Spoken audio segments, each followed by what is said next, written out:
हमको इस मुकाम को यहाँ पर इस जलसे का इनेकाद अमल में लाया गया।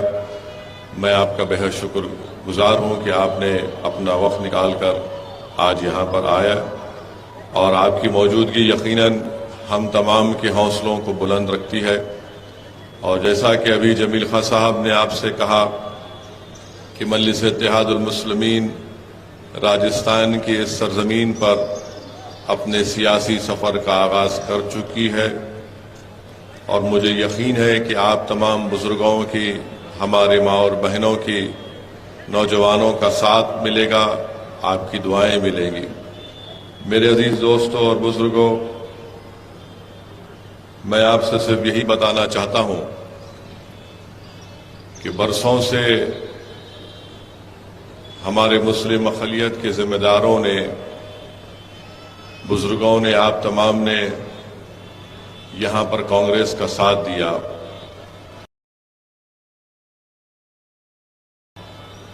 मैं जो कुछ आपके दरमियान में आज कह रहा हूं, मैं चाहता हूं कि आप लोग बड़ी संजीदगी के साथ मेरी इस बात को सुने और जब आप वापस अपने अपने घर या मुकामात को तशरीफ लेकर जाएंगे तो आप मेरी इन बातों पर थोड़ा जोर डालकर सोचिए और एक अच्छा फैसला लीजिए। मजलिस इत्तेहादुल मुस्लिमीन की जानिब से हमने राजस्थान के मुसलमानों के ताल्लुक से एक रिपोर्ट भी तैयार की। उस रिपोर्ट को हमने मंजर आम पर लाया। यहीं जयपुर में माह रमज़ान में इस रिपोर्ट को रिलीज भी किया गया था, जिसमें एक्सपर्ट्स और माहिरीन ने उस रिपोर्ट को तैयार किया। वो रिपोर्ट इंटरनेट पर दस्तयाब है। मैं नौजवानों से, बुजुर्गों से अपील करूंगा कि आप उस रिपोर्ट को जरूर पढ़ें। वो रिपोर्ट ये बताती है कि राजस्थान में 3 अगर मुस्लिम बच्चे हैं तो उसमें से एक बच्चे का वजन अंडरवेट है, यानी 3 मुस्लिम बच्चों में से एक मुसलमानों का बच्चा या बच्ची अंडरवेट है। उसका मतलब यह है कि जो उस उम्र में उसका वजन होना चाहिए वो उससे कम होता है। दूसरा, उस रिपोर्ट में ये बात सामने आई कि 21% जो मासूम बच्चे हैं वो वेस्टेड हो जाते हैं, माने जो अपना वजन इतना खो देते हैं कि दोबारा उनका वजन वापस नहीं आता, जिसको वेस्टेड कहते हैं। और 35% बच्चे ऐसे हैं जो स्टंटेड हैं। ये उस रिपोर्ट में ये फाइंडिंग्स आई हैं। उसमें यह भी बताया गया कि जो राजस्थान में मुसलमान ओबीसी हैं उनमें इलिटरेसी रेट यानी खवानगी का जो तनासुब है वो हमारे शेड्यूल्ड ट्राइब भाइयों से ज्यादा है, इलिटरेसी का तनासुब। और राजस्थान के मुसलमान दूसरी रियासतों के मुसलमानों से बैकवर्ड हैं। इसके बावजूद भी हम पर इल्जाम लगता है कि हम फलां टीम है, इनके लिए कर रहे हैं, उनके लिए काम कर रहे हैं। राजस्थान में हायर लेवल ऑफ एजुकेशन में सबसे ज्यादा ड्रॉप आउट रेट है मुसलमानों का। एनरोलमेंट जो मुसलमानों का है वो हमारे दलित और शेड्यूल्ड ट्राइब के भाइयों से कम है। माने पूरे स्कूलिंग के अगर आप पहली जमात से, फर्स्ट क्लास से 8, 9, 10 तक, 11 तक देखें तो सबसे कम एनरोलमेंट होता है।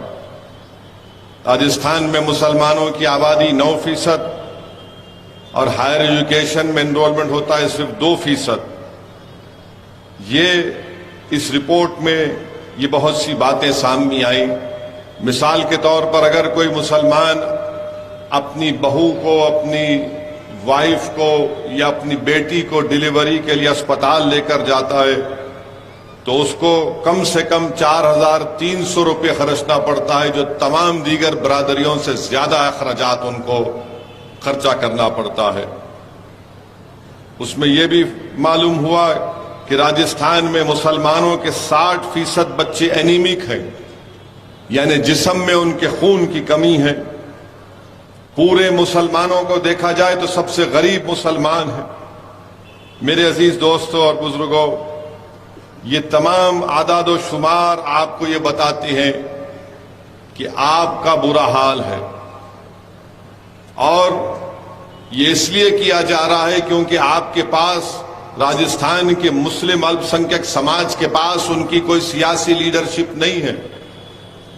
अगर आपकी सियासी लीडरशिप होगी, आपकी एक आजाद सियासी लीडरशिप होगी, तो यकीनन ये तमाम तकालीफ का सामना आपको नहीं करना पड़ेगा, क्योंकि आपकी एक आवाज, एक सियासी नेता होगा, लीडरशिप होगा जो इन नाइंसाफियों के खिलाफ आवाज उठाएगा। मगर आपके पास, आप बोलेंगे कि नहीं हमारे पास 9 मुस्लिम एमएलए हैं, ये 9 रतन है, ये लीडर नहीं है आपके। ये तमाम के तमाम 9 रतन है, ये कभी मुंह नहीं खोल सकते।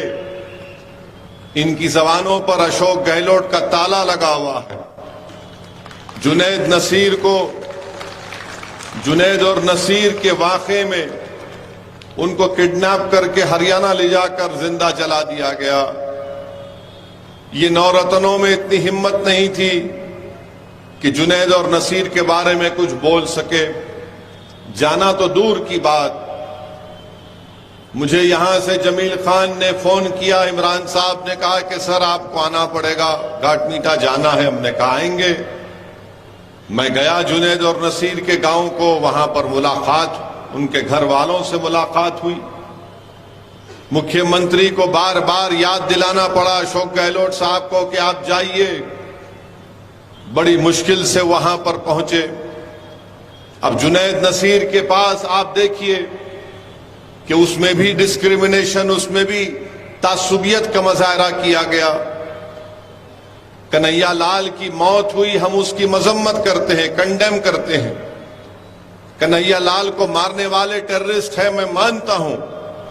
तो जुनैद और नसीर को मारने वाले टेररिस्ट नहीं कहेंगे तो क्या उनको आप क्या कहेंगे?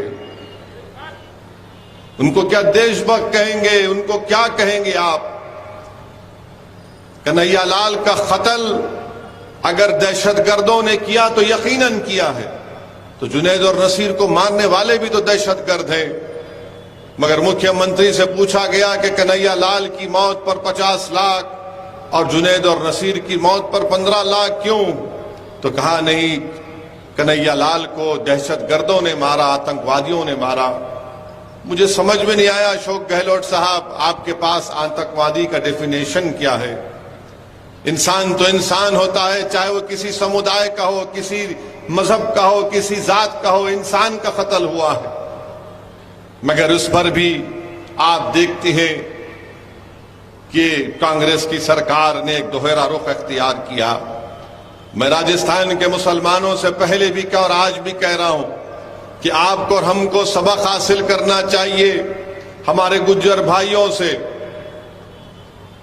जिनकी आबादी मुसलमानों के बराबर है, मगर वो मुत्तहिद हैं। उनकी एक सियासी आवाज है, उनको रिजर्वेशन की लड़ाई किरोड़ी सिंह बैंसला ने लड़ी। मैं उनको सलाम करता हूं कि उन्होंने अपनी पूरे समुदाय को एक जगह जमा किया, और जब कभी भी उनके मुतालिबात को, उनकी डिमांड्स को सरकारें नहीं सुनती तो रोड पर निकल कर आते उनके एक इशारे पर लोग। यही मैं चाहता हूं कि आप अगर मुझे पसंद नहीं करते तो कोई बात नहीं, मगर कम से कम अपने लिए तो कोई इंतजाम करो। ये कब तक चलेगा कि सिर्फ तुम वोट डालने वाले बनोगे और तुम्हारे मसाइल, तुम्हारी तकालीफ, तुम्हारी नाइंसाफियों का कोई हल नहीं निकलेगा? दूसरे समुदायों का, दूसरे बिरादरियों का हल निकलता है, क्योंकि उनके पास उनकी एक सियासी आवाज है। मैं राजस्थान के राजपूतों को सलाम करता हूं कि उन्होंने अपनी सियासी हिकमत अमली के जरिए अपने मसाइल को हल किया। आज हमसे मिलने के लिए एक एमएलए साहब आए थे, क्या नाम था? हाँ, राजेंद्र गुड़ा साहब आए थे। मैं बड़ा मुतासिर हुआ उनकी गुफ्तगू से। उन्होंने बताया कि कैसे वो काम करते हैं। मगर आज हमारा मामला यह है कि हम सिर्फ सेकुलरिज्म के नाम पर बह जाने वाले हैं। कोई भी सियासी जमात आकर आपको सेकुलर कहेगी तो आप पानी पानी हो जाते हैं। मगर यह भी तो देखो कि आपको हासिल क्या हो रहा है। आज चुनाव है तो सब आपकी बात करेंगे, मगर मुस्तकबिल में क्या होगा? फिर जुनैद और नसीर के भाई एहतजाज कर रहे हैं तो उनको जेल में डाल दिया गया। अभी हम निकल कर आ रहे थे तो अलवर से हमारे पास हमारे भाई आए, जिन्होंने मुझे बताया कि मौसम को लक्ष्मणगढ़ अलवर में 2 मई से वो गायब थे। 5 जून को एफआईआर दर्ज किया गया और उसके बाद उनको परिवार को बताया गया कि हमने 3 लोगों को गिरफ्तार किया और 302 का मुकदमा हमने दर्ज किया। वो परिवार के लोग आज हमसे पूछ रहे थे कि ओवैसी साहब, उनकी अगर हड्डियां हैं तो हमको मिले, हम दफनाएंगे, खबर बनाएंगे। और क्यों उनको मारा गया, किस लिए मारा गया, कोई पूछने वाला नहीं है। ये आपके 9 रतन हैं। जमील गए वहां पर, इमरान साहब गए तो उन्हें 9 रतन में से 1 रतन भाग कर गया। वहां पर कोई आवाज ही नहीं उठती। हाजी बस में जा रहे हैं और हाजी की बस पर फतरे फेंके जाते हैं, मगर सेकुलर सरकार है। मेरे अजीज दोस्तों और बुजुर्गों, बहुत से मसाइल हैं। मैं आपको जज्बात में लाए बगैर आपसे सिर्फ यही अर्ज करना चाहूंगा कि एक मर्तबा आप अपनी एक सियासी लीडरशिप के लिए काम करिए। यहां पर वक्फ की जमीन है, नवाब कलान की जयपुर डेवलपमेंट अथॉरिटी उसका हर्राज करने जा रही है। क्या कोई वक्फ की जमीन का हर्राज कर सकता है गवर्नमेंट? अशोक गहलोत साहब को बताना पड़ेगा कि कैसे आपकी सरकार वक्फ की जमीन की हर्राज करती है। यहां पर आपके 9 रतन कुछ बोलते नहीं है। जयपुर में खोरना बिसाल की मस्जिद पर हमला हुआ, कांग्रेस की सरकार है। अलवर में मस्जिद पर हमला हुआ, कांग्रेस की सरकार है। यहां पर संगानगर एरिया में मुस्लिम हॉस्टल के लिए जमीन दी गई। इतनी ताकतवर अशोक गहलोत की सरकार है कि बीजेपी के विधायक ने उसकी मुखालिफत की, वो ठंडे बस्ते में डाल दी गई। खुद इनके कांग्रेस के पार्षद पर मुकदमे बुक हो जाते हैं। मेरे अजीज दोस्तों और बुजुर्गों, इसीलिए हम आपसे अपील कर रहे हैं कि मेरी इन बातों पर गौर करिए। आप याद रखिए कि भारत की राजनीति की तल्ख हकीकत यह है कि जिसके पास उसका सियासी नेता होगा उसी की आवाज को सुना जाएगा। अगर आप ये समझ रहे हैं कि नहीं कांग्रेस है, कांग्रेस है, कांग्रेस मुंह नहीं खोल सकती। कांग्रेस को सिर्फ धोखा देना आता है मुसलमानों को। अब आप बताइए कि रिजर्वेशन क्यों नहीं दिया जाता मुसलमानों को? मुसलमानों की रिजर्वेशन देने के लिए एक सर्वे हो रहा था, उस सर्वे को रोक दिया गया। क्यों? बीजेपी ने इनको डराया कि सर्वे कराएंगे, तो अशोक गहलोत ने सर्वे को रुका दिया। और यही कांग्रेस के नेता कर्नाटका के इलेक्शन में कहते हैं कि ओबीसी का सर्वे होना चाहिए। अरे अगर ओबीसी का सर्वे होना चाहिए तो हम भी चाहते हैं, मगर राजस्थान में जो मुसलमान ओबीसी, उनका सर्वे क्यों नहीं होगा? उनका सर्वे होना चाहिए। अब आप बताइए कि यहां पर हमारी कई बिरादरियां हैं, मुस्लिम मिरासी हैं, इनका एक ऑफिसर नहीं है, एक एमएलए नहीं है, एक सरपंच नहीं है। 2021 में राजस्थान के हाईकोर्ट ने कहा कि इनके एप्लीकेशन पर गौर करके फैसला लो, मगर कांग्रेस की सरकार फैसला नहीं लेती। आप बताइए कि मगनियार है, लंगा है, दादी है, दमानी है, बैती है, बारात है, नगरची है, मेवाती है, मेयो है, इस पर ना तो मोदी बात करते हैं, ना राहुल बात करते हैं, ना अशोक गहलोत बात करते हैं। इनको रिजर्वेशन क्यों नहीं दिया जाता? पसमानदगी की बुनियाद पर, सोशल एजुकेशनल बैकवर्डनेस की बुनियाद पर रिजर्वेशन मिलना चाहिए। मजहब के नाम पर हम नहीं कह रहे। मैं रिजर्वेशन की बात आपसे कर रहा था। मेरे अजीज दोस्तों और बुजुर्गों, पसमानदगी की बुनियाद पर इन तमाम पसमानदा मुसलमानों को राजस्थान की सरकार को रिजर्वेशन देना चाहिए। वहीं पर हम देखते हैं कि ऐसे राजस्थान में 38% मुसलमान नौजवान ऐसे हैं, ना तो रोजगार में हैं, ना उनको कोई तालीम या ट्रेनिंग दी गई, यानी कोई उनके पास हुनर नहीं है और सरकार को इसकी कोई फिक्र नहीं है।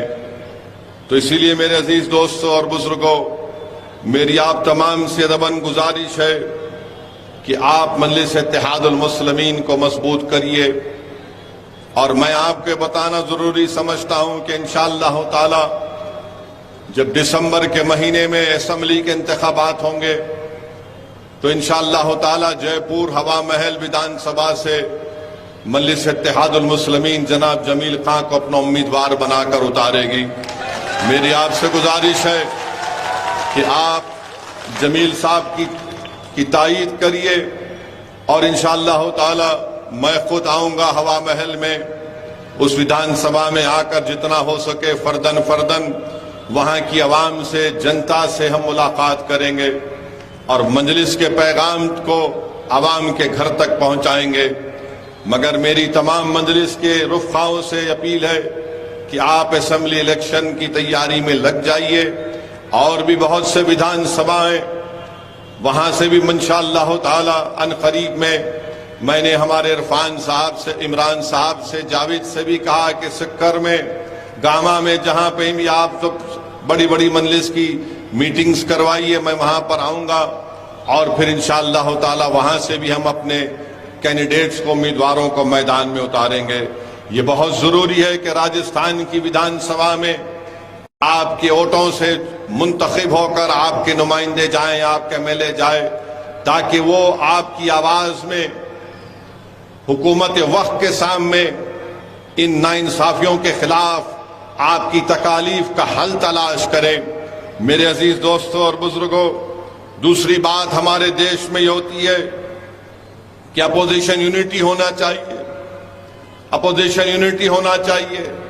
पटना में एक मीटिंग हुई और वो पटना की मीटिंग में महाराष्ट्र से शरद पवार साहब जिस शख्स को लेकर आए थे, प्रफुल्ल पटेल, आज प्रफुल्ल पटेल बीजेपी से जाकर मिल लिए। आप बताइए कौन सी अपोजिशन की मीटिंग है ये, जिसको आप बुला रहे हैं, जो आपके साथ बैठकर बातें कर रहा है, वो चंद दिन के बाद आज बीजेपी की तायीद करता है महाराष्ट्र में। मगर इसके बावजूद भी कांग्रेस के लोग सेकुलरिज्म का सर्टिफिकेट बांटते हैं कि ये सेकुलर है, ये कम्युनल है, ये बी टीम है, वो फुला टीम है। हम कांग्रेस से और ये तमाम नाम निहाद सेकुलर पार्टी से कहना चाहेंगे कि कभी अपने गिरबान में झांक कर देख लो। तुम्हारी तारीख भरी पड़ी हुई है कि तुमने कैसे कैसे धोखे दिए हैं। आज तुम जिसको बुलाते हो उसी की पार्टी का आदमी बीजेपी के गोद में बैठा है, मोदी के गोद में बैठ जाता है। अब आप बताइए, फिर मजलिस पर इल्जाम लगाते हैं हमको नहीं बुलाया गया। क्यों नहीं बुलाया गया? क्योंकि मजलिस इनके सामने सच्चाई को बयान करती है। आज आप मीडिया में देखिए कि हर अपोजिशन पार्टी के नाम निहाद सेकुलर पार्टी के लोग रो रहे हैं कि बीजेपी ने राष्ट्रवादी कांग्रेस के एमएलए को तोड़ दिया। आपके 40 एमएलए टूटकर भाग गए तो वो गलत है, मगर बिहार में मजलिस के 4 एमएलए को आपने खरीद लिया तो वो सच है। बिहार में हमने अपने खून पसीने से सीमांचल की सरजमीन पर, वहां की आवाम पर लाखों सलाम, उन्होंने मेहनत की और मजलिस के 5 एमएलए को कामयाब किया। तो यही लालू और नीतीश और ये कांग्रेस के लोग मिलकर 4 मजलिस के एमएलए के जमीर को खरीद लिए। और जब उनसे पूछा गया ये क्यों हुआ तो कुछ नहीं बोले, आज वो काम बीजेपी महाराष्ट्र में करती है। तो ये तमाम के तमाम मीडिया में आकर रो रहे हैं, पुकार रहे हैं। याद रखो, अगर बिहार में जो मंदलिस के एमएलए से हुआ गलत है तो फिर महाराष्ट्र में जो हुआ वो गलत होगा। नहीं तुम करोगे तो अच्छा और दूसरा करेगा तो गलत। ये इनका नाटक है, ये इनकी पॉलिसी है कि मीटिंग में जिसको बुलाकर बिठाती है। आज प्रफुल्ल पटेल साहब बीजेपी की तायीद कर रहे हैं, ये तुम्हारा अपोजिशन यूनिटी है। अरे छोड़ो, ये सर्टिफिकेट बांटने की दुकान बंद करो। तुमको अगर बीजेपी को रोकना है तो आइडियोलॉजी की बुनियाद पर रोको। बीजेपी से मुकाबला करना है तो एक एजेंडा बनाओ। ये नहीं हो सकता कि नहीं हम जो करेंगे वो सच है और दूसरों को सबको गुलामों की तरह आपके सामने सर झुकाकर खड़ा होना पड़ेगा। ये नहीं होने वाला है। अब अवाम बेदार हो चुकी है, नौजवान बेदार हो चुका है।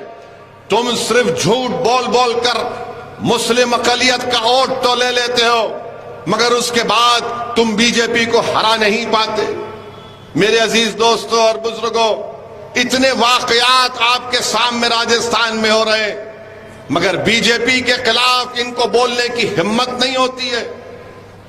कांग्रेस पार्टी में ये नवरत्न बैठे हैं, इनको मुंह नहीं खोला जाता, इनको मुंह खोलने की इजाजत नहीं है। इतना बड़ा मसला बीजेपी देश के सामने ला रही है कि यूनिफॉर्म सिविल कोड की बात देश के प्रधानमंत्री नरेंद्र मोदी करते हैं। पूछना चाहती है कांग्रेस में जो नवरत्न बैठे हैं, बोलो, मुंह खोलो, तुम्हारी राय क्या है? क्या तुम उसके खिलाफ हो या तुम उसकी तायीद में है? बोलो। और ये जो बीजेपी की तायीद में ये रंग बिरंग के कपड़े पहनकर जो ओबामा के बयान पर बड़ा बड़ा तबसरा करते, तुम भी बोलो यूसीसी के बारे में तुम्हारी राय क्या है? ओबामा के बयान पर तो बड़ा बढ़ चढ़कर बोले क्योंकि पप्पा को खुश करना था, मगर जब यूसीसी की बात आई तो सन्नाटा है। कांग्रेस पार्टी खुल के नहीं बोलती कि यूसीसी के बारे में नहीं, अभी हम ठहरेंगे। कमीशन को तो लिख कर दो कि यूसीसी के बारे में तुम्हारा मौकफ क्या है। पहले लॉ कमीशन की रिपोर्ट थी, चौहान साहब उसके चेयरमैन थे, मंजलिस ने लिख कर दिया कि मुखालिफत करते हैं। हम यूसीसी की मुखालिफत इसलिए करते हैं क्योंकि भारत में प्लुरलिज्म और भारत का सेकुलरिज्म पूरे विश्व में एक अलग है। आज हम हमारे हिंदू भाइयों से भी अपील करना चाहेंगे कि 10 लाख हिंदू घराने ऐसे हाउस होल्ड हैं जो हिंदू अनडिवाइडेड फैमिली में उनको टैक्स रिबेट मिलता है। 2015-16 के इनकम टैक्स कर डेटा बताता है कि 3000 करोड़ आपको टैक्स रिबेट मिला। जो देश के प्रधानमंत्री आज यूसीसी की बात करते हैं, क्या हमारे हिंदू भाई हिंदू अनडिवाइडेड फैमिली के टैक्स रिबेट को छोड़ने तैयार हैं? उनको फैसला करना पड़ेगा। देश के प्रधानमंत्री बोलते हैं कि एक घर में 2 कानून कैसे होंगे। देश के प्रधानमंत्री आपको जो लिख कर दे देते हैं, आप पढ़ देते हैं। मैं जानता हूं कि आप बहुत पढ़े लिखे हैं, इस पर कोई इनकार नहीं है। देश के प्रधानमंत्री के पास वो डिग्री है जो किसी नागरिक के पास नहीं है। देश के प्रधानमंत्री के पास एंटायर पॉलिटिकल साइंस की डिग्री है। तो देश के प्रधानमंत्री को हम बताना चाह रहे हैं कि एक घर में 2 कानून, तो संविधान में कंकरेंट लिस्ट क्या है, यूनियन लिस्ट क्या है, स्टेट लिस्ट क्या है? प्रधानमंत्री अगर आप देख लेते तो मालूम होता। नहीं, एक घर में 2 कानून कैसे चलेंगे? प्रधानमंत्री union list, state list, concurrent list. प्रधानमंत्री को सिर्फ 44 से मोहब्बत है। प्रधानमंत्री ये जानते नहीं है या नहीं जानते नहीं मालूम कि डायरेक्टिव प्रिंसिपल 19 है और उस 19 में शेल एंडेवर का वर्ड सिर्फ यहां पर इस्तेमाल हुआ। एंडेवर के माने क्या है अंग्रेजी में? कि कोशिश करो। यहां पर प्रधानमंत्री वो भी उसको चाप लेते हैं। डायरेक्टिव प्रिंसिपल में शराब का पाबंदी आयत की बात की गई, बंद कर दो शराब। जितने जयपुर में शराब की दुकानें हैं पूरे बंद कर दो। जितने दिल्ली में मुंबई में है पूरे बंद कर दो। अच्छा नहीं बंद कर सकते तो ये कह दो कि जुमा और हफ्ते के दिन बंद करेंगे। तो अगर जुमे और हफ्ते के दिन बंद करेंगे तो रोड पर लोग निकल कर आ जाएंगे कि हमको विड्रॉल सिम्टम्स हो रहे हैं, हमको कुत्ते की पेशाब पीने की आदत है, हम पीना चाह रहे हैं। वो डायरेक्टिव प्रिंसिपल की बात नहीं होती। डायरेक्टिव प्रिंसिपल में यह भी है संविधान में कि भारत की दौलत सब में बराबर बांटी जाए। मगर भारत की दौलत किसके पास है? भारत की दौलत किसके पास है बताता हूं आपको। माने भारत की दौलत के बारे में अगर आप देखेंगे तो आपको जानकर तकलीफ होगी कि हमारे देश की दौलत कितने लोगों के पास है। 50 लोग 55 लोगों के पास 60% भारत की दौलत है। प्रधानमंत्री तो आप तो गरीब परिवार से आए, आप तो चाय बेच कर आए ना, तो गरीबी का एहसास आपको है। मगर पूरी दौलत इनके पास है, मगर प्रधानमंत्री उस पर बात नहीं करेंगे। डायरेक्टिव प्रिंसिपल में यह भी है सिर्फ 44। भारत के प्रधानमंत्री को जानना चाहिए कि ये भारत है, ये भारत है। यहां पर प्रधानमंत्री बात करते समानता के लिए। प्रधानमंत्री समानता अनेकता अलग चीज है।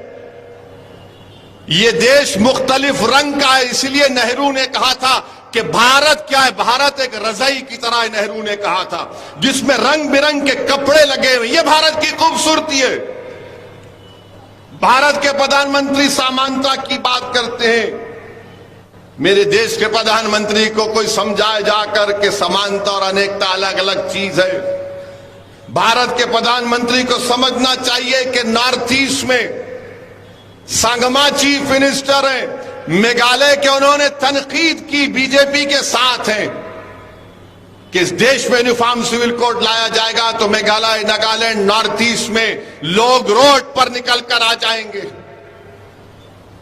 आसाम में, नॉर्थ ईस्ट में आप बीजेपी आरएसएस से पूछो कि मुसलमान एक से ज्यादा शादी करता, अरे रिकॉर्ड है तो बताओ रिकॉर्ड है तो कि हम कितनी शादियां करते हैं और हमारे हिंदू भाई कितनी दूसरी शादियां करते हैं। सिर्फ 0.6% का फर्क है जो लास्ट डेटा बनाया गया था, एक शादी से ज्यादा का। मगर बीजेपी के पास नहीं, बोल दिया इनको कि मुसलमान बहुत। अरे कहां है डेटा बताओ।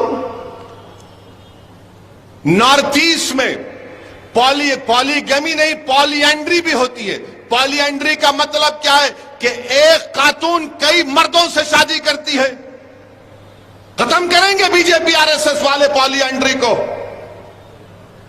आर्टिकल 371 के अख्तियारात को खत्म करेंगे आप, उस पर कोई बात नहीं करते।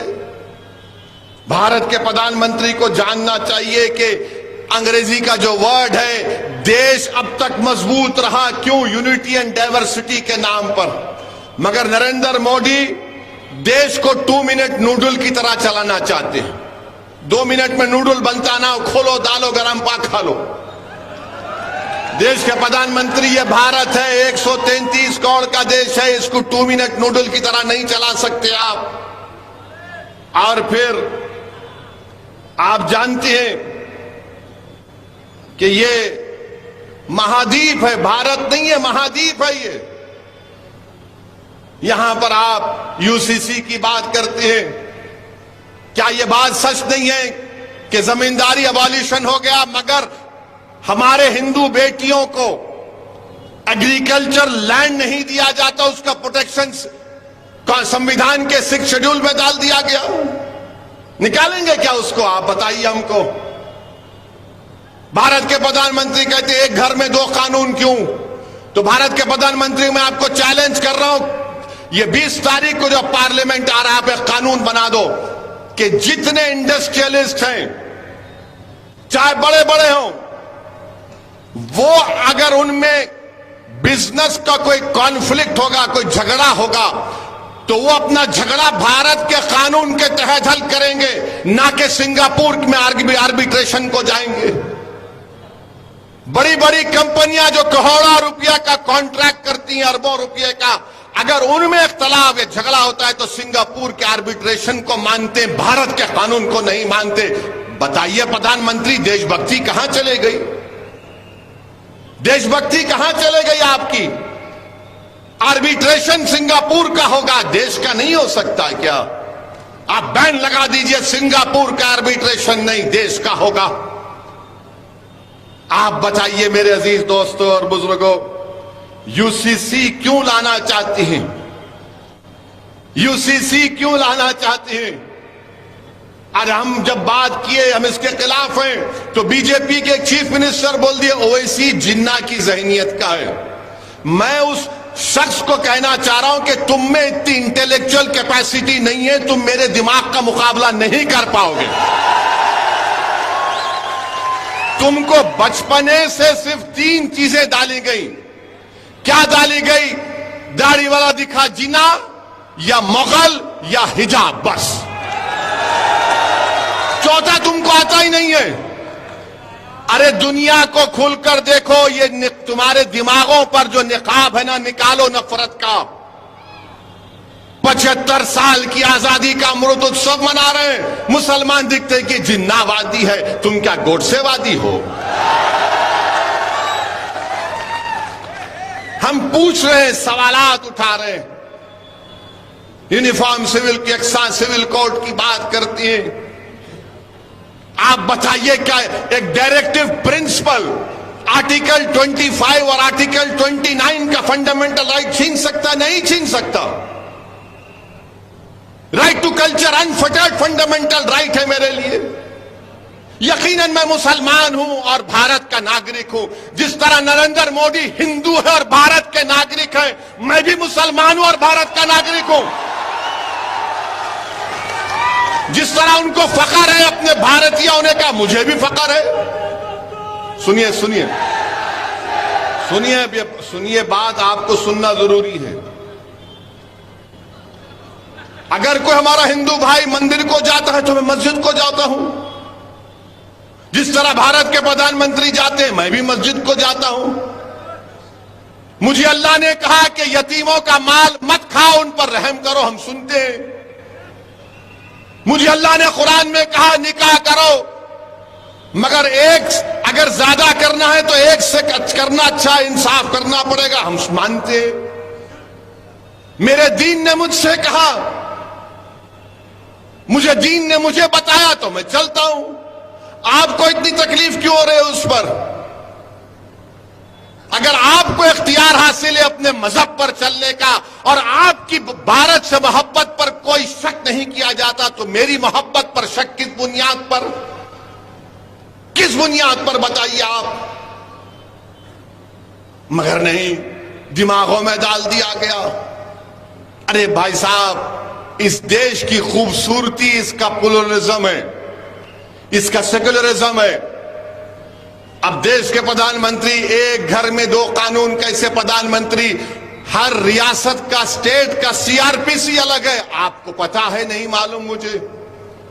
सीआरपीसी अलग है, अलग कानून है। बाज स्टेट में आपको बेल का कानून मुख्तलिफ है। मगर देश के प्रधानमंत्री बोल दिए और पूरे बीजेपी के लोग थालियां। प्यारे, कभी पढ़ लिया करो, कभी देख लिया करो। आर्टिकल 29 का प्रोटेक्शन है मेरे पास, आर्टिकल 25 का भी है, 29 का भी है।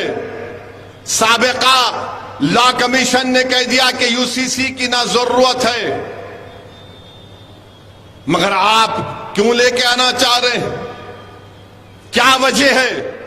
क्योंकि भारत के प्रधानमंत्री देश के प्लुरलिज्म और सेक्युलरिज्म से वो नहीं मानते। भारत के प्रधानमंत्री सब चीज को एक करना चाहते हैं। भारत का एक ही रंग, एक ही समुदाय, एक ही मजहब, एक ही जबान, एक ही कल्चर, हर चीज। अब तो एक फर्टिलाइजर भी करना चाहते हैं। भारत के प्रधानमंत्री, ये देश एक है और एक रहेगा, मगर इस देश में बसने वाले 130 करोड़ जनता हजारों तहजीबें, हजारों मजहब को मानने वाली, ये इस देश की खूबसूरती है। मगर भारत के प्रधानमंत्री को अनेकता से बड़ी नफरत है। भारत के प्रधानमंत्री अनेकता को नहीं मानते। देश के प्रधानमंत्री, जान लीजिए कि ये महाद्वीप है। आप बताइए कि हमारे ट्राइबल हैं, आदिवासियों के कस्टम को क्या करेंगे? आदिवासियों के कस्टम को क्या करेंगे? तो यूसीसी के नाम पर देश के प्रधानमंत्री एक हिंदुत्वा सिविल कोड लाना चाहते हैं। हिंदुत्वा सिविल कोड लाना चाहते हैं। मजलिस पहले भी मुखालिफत की, आज भी करेगी और कल भी करेगी। एक घर में दो कानून की बात देश के प्रधानमंत्री करते और कांग्रेस कुछ नहीं बोलती है। कांग्रेस बोलती है नहीं, अभी बिल आने देखेंगे क्या होगा। कांग्रेस पार्टी, आप मुंह कब खोले, आप मुंह कब खोले? मगर कांग्रेस पार्टी को और बीजेपी के लोगों की याद दिलाना चाहता हूं, मौलाना अबुल कलाम आजाद ने कहा था कि मुझे फख्र है इस बात का कि 1000 साल से भारत में इस्लाम है। मौलाना अबुल कलाम आजाद ने इस देश के पहले एजुकेशन मिनिस्टर थे, फ्रीडम फाइटर थे। उन्होंने कहा कि मैं अगर मुसलमान हूं तो मुझे ये बात नहीं, इस बात मुझे नहीं रोकती कि मैं भारत के चप्पे चप्पे से मोहब्बत करूं। मगर यूसीसी को लाया जाने की बात देश के प्रधानमंत्री कर रहे हैं। देश के प्रधानमंत्री, आपने जल्दबाजी में किसानों का कानून लेकर आया, आपने बदनाम किया भारत के किसानों को। आपके पार्टी के लोगों ने ये आतंकवादी है, फुला खालिस्तानी है, वहां मगर आपको कानून वापस लेना पड़ा। आपको हम कह रहे हैं कि सोच लीजिए, चुनाव जीतने के लिए अगर आप कोई काम करना चाह रहे हैं तो याद रखिए, मेरा फंडामेंटल राइट मुझसे कोई नहीं छीन सकता। चाहे वो आर्टिकल 25 हो, 29 हो, राइट टू इक्वालिटी हो, ये तमाम चीजें हमको इस बात की गारंटी देती हैं कि हम अपने मजहब पर चलें, अपने कल्चर पर चलें। और हम रोज देखते हैं मीडिया वाले, यूसीसी की बात हो रही, बुरखा में बहन को दिखा रहे हैं। यूसीसी की बात हो रही, बुरखा में बहन को दिखा रहे। अरे दिखाने वालों, बिल्किस बानो को दिखाओ, बिल्किस बानो को दिखाओ ना। जुनैद और नसीर के घर के उन बच्चों को दिखाओ। मॉब लिंचिंग के नाम पर जो मारा जा रहा है उनको दिखाओ। गुजरात में एक प्राइवेट स्कूल में ईद उल अजहा क्या है, एक ड्रामा किया गया तो बच्चों के सर पर, बच्चे मासूम होते हैं, स्कूल में टोपी सर पे कुछ पहन लिए, का कपड़ा लगा लिए, तो स्कूल की प्रिंसिपल को निकालना पड़ा। मगर नहीं, इनको इतनी मोहब्बत है। अरे अगर आपको इतनी मोहब्बत है मुस्लिम महिलाओं से, मुसलमानों से, तो फिर बिल्किस बानो को, जिसकी अस्मत रेजी जिन्होंने बिल्किस बानो की उसकी मां की कत्ल किया, उसका रेप किया, देश के प्रधानमंत्री उसको जेल को भिजाओ। आप यूसीसी की बात करेंगे मगर मजहब तब्दीली का कानून बीजेपी बनाती है। यूसीसी की बात करेंगे मगर गुजरात में एक हिंदू मुसलमान को घर नहीं बेच सकता, एक मुसलमान हिंदू को घर नहीं बेच सकता, मगर यूसीसी की बात करेंगे। तो मेरे अजीज दोस्तों और बुजुर्गों, ये मुल्क के हालात हैं। इंशाअल्लाह ताला हमको अपने हौसलों को बुलंद रखना है, हमको हरगिज मायूस नहीं होना है। मगर मैं आपसे फिर से कह रहा हूं कि अगर आज से 60 साल, आज से अगर 70 साल पहले हमारे बुजुर्गों ने मुसलमानों की सियासी लीडरशिप पर काम किया होता तो आज ये दिन देखना नहीं पड़ता। अगर आज आप रो रहे कि बाबरी मस्जिद शहीद कर दी गई, बाबरी मस्जिद चली गई, अगर आज आप रो रहे हैं कि फसादात और जुनैद और नसीर को मार दिया गया, अगर आज आप कह रहे हैं कि यूसीसी के बाद, अरे फिर 70 साल पहले यह फैसला क्यों लिया गया था कि भारत की राजनीति में मुसलमानों की कोई सियासी लीडरशिप नहीं होगी? क्यों लिया था, किसने लिया था, बताओ। लेने वालों बताओ, तुमने फैसला क्यों लिया था। अगर आज तुम वो फैसला नहीं लेते तो भारत के मुसलमानों की एक सियासी लीडरशिप होती। ना तुम सियासी लीडर बने, ना तुम किसी को बनने देना चाहते हो। तुम यही समझते रहे कि नहीं सेकुलर। अरे कौन सेकुलर है, बताओ मुझे, बताओ सेकुलरिज्म के माने क्या है। जो संविधान में सेकुलरिज्म लिखा हुआ है मैं मानता हूं और मानता रहूंगा, मगर जो सियासी सेकुलरिज्म है वो ठगने के लिए इस्तेमाल होता है, धोखा देने के लिए इस्तेमाल होता है। आज आप बताइए कि आज हिंदुस्तान टाइम्स अखबार की रिपोर्ट है, देश के प्रधानमंत्री अशोक गहलोत को उस रिपोर्ट को पढ़ना चाहिए कि जो मुसलमानों में अपर कास्ट हैं उनकी हालत हमारे हिंदू ओबीसी से भी कम है। उनकी हालत हिंदू ओबीसी से कम है। मगर आज वो लोग आएंगे, चुनाव जैसा आएगा तो बोलेंगे नहीं ओवैसी सिर्फ जज्बाती तकरीर करता है। अरे मैं तकरीर करता हूं तो फैक्ट सामने रखता हूं, सच्चाई को सामने रखता हूं। मगर आप सिर्फ अपने फायदे के लिए गुलामी करते हैं। मैं अपने फायदे के लिए नहीं लड़ रहा हूं, मैं मजलूमों के फायदे के लिए लड़ रहा हूं। अगर मुझे अपने फायदे के लिए करना होता तो मैं हैदराबाद से निकलकर राजस्थान नहीं आता। अगर मुझे अपने फायदे के लिए करना होता तो मैं हैदराबाद से निकलकर जुनैद और नसीर के घर को नहीं जाता। अगर मुझे अपने फायदे के लिए करना पड़ता तो भारत के कोने कोने में नहीं जाता मैं। अगर मुझे अपने फायदे के लिए करना होता तो मेरी गाड़ी पर 6 गोलियां चलाई गई, मैं घर में बैठ जाता, मगर मैं नहीं बैठा। तो मैं ये इसलिए नहीं कह रहा हूं कि आपसे थाली या सीटी की दाद हासिल करो। मैं तुम्हारे थालियों का तारीफ का मोहताज नहीं हूं, मैं अल्लाह का मोहताज था और अल्लाह का मोहताज रहूंगा। मैं आपको सिर्फ ये बता रहा हूं, मैं बता रहा हूं कि फर्क को महसूस करो, तुम फर्क को महसूस करो। नौजवानों, मुस्तकबिल तुम्हारा है, मुस्तकबिल आपका है। हमारे नौजवान बेटियों का, बेटों का मुस्तकबिल है। जो लोग 60 साल के हो गए उनका मुस्तकबिल नहीं है। जो 18 साल के हैं, 22 साल के, 25 साल के, कल तुम भारत को लेकर आगे बढ़ोगे। भारत के फैसले तुम्हारे कंधों पर रखकर किए जाएंगे। अगर तुम तैयार नहीं होगे तो फिर क्या होगा। तुम सिर्फ अगर थाली मारोगे और सेकुलरिज्म के नाम पर कोई मौलाना मस्जिद में बोल देंगे चुनाव आ रहे हैं, सेकुलर पार्टी को वोट दे दो। उसके बाद क्या होता है, चुनाव हो जाते और जुल्म जारी रहता, जुल्म खत्म नहीं होता, नाइंसाफी खत्म नहीं होती। अरे 75 साल हो गए देश को आजाद होकर। भारत को अगर ताकतवर बनाना है तो भारत में सबसे कमजोर दलितों के बाद अगर कोई है तो मुसलमान है। भारत सुपर पावर उसी वक्त बनेगा जब कमजोर ताकतवर बनेगा और मुसलमान और दलित आदिवासी ताकतवर बनेंगे। वो कब होगा? जज्बाती तकरीर से नहीं, थालियों से नहीं, जब तुम अपने दिलो दिमाग में इस बात को ठान लोगे कि चाहे कुछ भी हो जाए अब मैं अपनी लीडरशिप को बनाऊंगा, मैं हारने से नहीं डरूंगा, मैं लड़ूंगा और कामयाब होऊंगा। अगर तुम हारने से डरोगे तो जिंदगी में तुम कभी कामयाब नहीं हो सकोगे। मैं अपनी जिंदगी का तजुर्बा तुम्हारे सामने रख रहा हूं। तुम हारने से डरना छोड़ दो। तुम हार को अपनी हार मत मानो, बल्कि कहो कि मुझे आगे बढ़ना। मेरे अजीज दोस्तों, बुजुर्गों, ये दुनिया में हम अगर हारेंगे तो आखिरत में तो कामयाब होंगे ना। अगर तुम हार के डर से बैठ जाओगे तो फिर कामयाबी तुम्हारे कदम को नहीं चूमेगी। अरे बहादुर वो लोग हैं जो नतीजे की फिक्र नहीं करते, मंजिल पर नजर रखकर जद्दोजहद करते।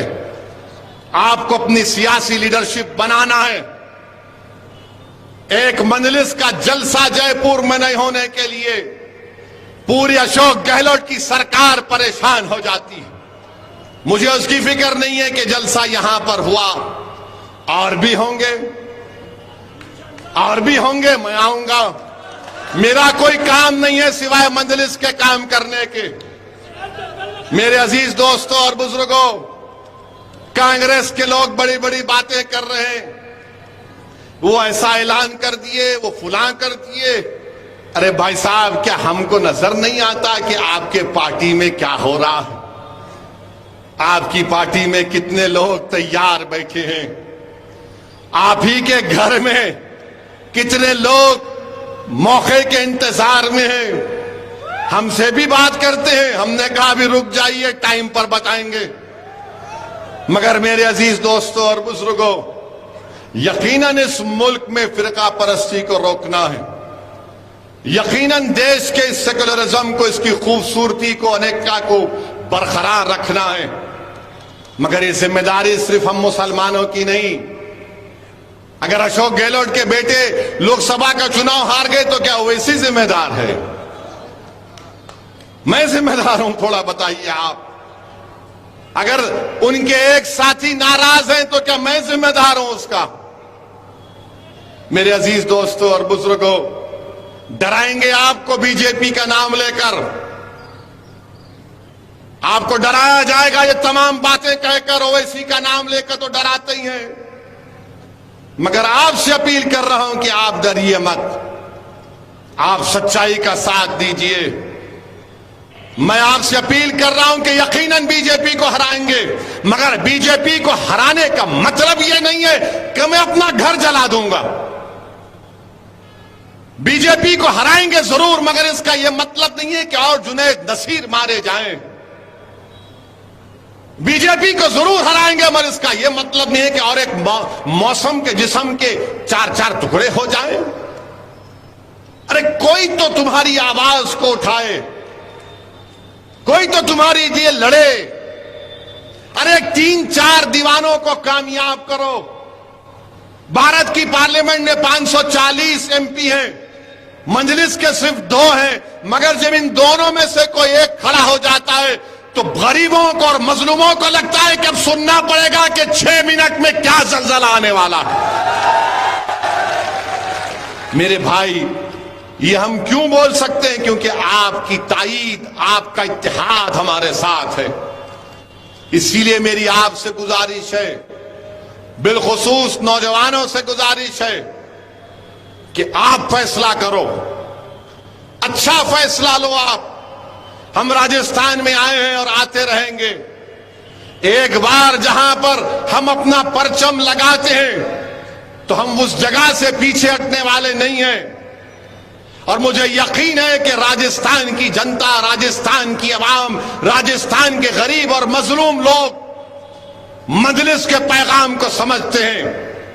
वो मजलिस को अपने दिलों में जगह देंगे, मुकाम देंगे। मुझे यकीन है कि उन गरीबों के घर में हमारी आवाज पहुंचेगी। मुझे यकीन है कि अल्लाह सुब्हाना व तआला आपके दिलों में मजलिस की मोहब्बत को पैदा करेगा, और वो मोहब्बत एक सियासी लीडरशिप के रूप में बनेगी यहां पर इंशाअल्लाह। तो मेरे अजीज दोस्तों, राजस्थान में हम ये ऐलान कर रहे हैं कि राजस्थान में एक स्टेट एग्जीक्यूटिव बॉडी की तश्कील होगी। उसके सदर जमील खां होंगे, जनरल सेक्रेटरी 3 होंगे, एडवोकेट काशिफ जुबैरी, जावेद अली और इमरान नवाब, ट्रेजरर खाजिन इसरार खान, ज्वाइंट सेक्रेटरी 3 होंगे, जाहिद निजामी, जावेद खान, रुखसाना उस्मान, और मेंबर्स होंगे बाबू भाई फ्रिजवाला, यशवंत टाक, यूनुस देसवाली, नसीम अहमद, रफीक खान, फजल समेजा, सलमान नौशाद अली, फिरोज अब्बासी और शाहरुख खान शिकावती। मैं इन तमाम को मुबारकबाद देता हूं और अल्लाह से दुआ करता हूं कि अल्लाह सुब्हाना व तआला इनको, इनके मकासद में अल्लाह इनको कामयाब करे, और अल्लाह आपकी दुआ और आपके साथ के नतीजे में इनके जरिए से राजस्थान में आपकी एक सियासी लीडरशिप उभरे और आपकी खिदमत करती रहे। डरने और घबराने की जरूरत नहीं है। मैं फिर से आप तमाम का बेहद शुक्रिया अदा करता हूं कि आप यहां पर आए। वाह।